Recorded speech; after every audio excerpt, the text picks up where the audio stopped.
Curious Lloyd. On March the 24th, 1873, Mary Ann Cotton was hanged for the murder of her fourth husband's son, Charles Edward Cotton.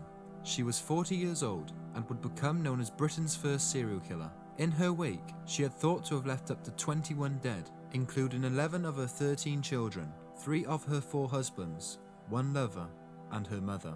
She was born in 1832 to working-class parents, but Mary Ann had a difficult childhood. Her coal miner father fell to his death 46 meters down a mine shaft when she was young, forcing Mary Ann to enter the workforce and support her family. Mary Ann's mother remarried in 1843 to a man named George Stott. The adolescent did not get along with her new stepfather though. As a young woman, Mary Ann found work as a nurse and soon found a husband that she accomplished in 1852 by marrying William Mowbray, who was a labourer like her father. Shortly, the many loved ones in Mary Ann's life began dying under mysterious circumstances. While living in Plymouth, Denver, she and William had 5 children, 4 of who died of gastric fever. The couple then moved to northeast England, where they had and lost 3 more children. Later, Mary Ann would struggle to remember just how many children she had and lost during this stage of her life. The family worked hard to make ends meet. William found employment as a foreman at South Hetton Colliery, which later on he became a fireman on a steam vessel. But in early 1865, he succumbed to an intestinal disorder, just like his children before him.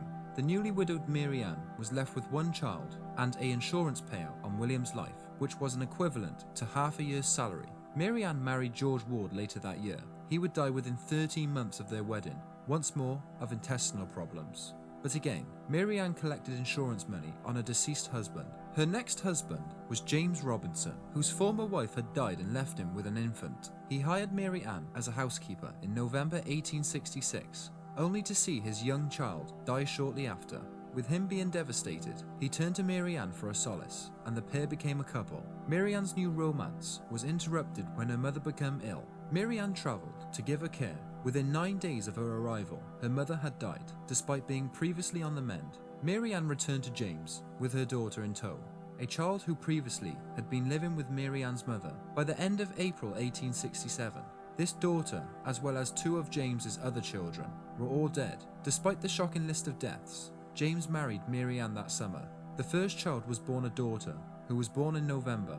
She became ill and died in March. Their second child, George, was born in June 1869. By now, James had grown weary of his wife. When he found out that she'd been forcing her stepchildren to pawn household items for cash, he then kicked her out, retaining custody of young George and likely saving his son's life as well as his own. The last man to fall victim to Mary Ann's deathly trap was Frederick Cotton.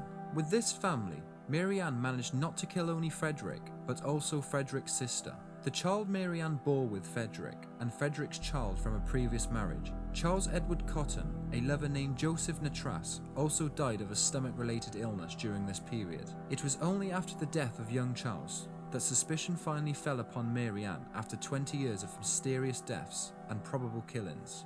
Arsenic had been Mary Ann's weapon of choice, a deadly chemical used throughout the 19th century. The poison was easy to administer and readily accessible. Nevertheless, so you're all probably thinking right now, how could so many deaths go unquestioned for so long?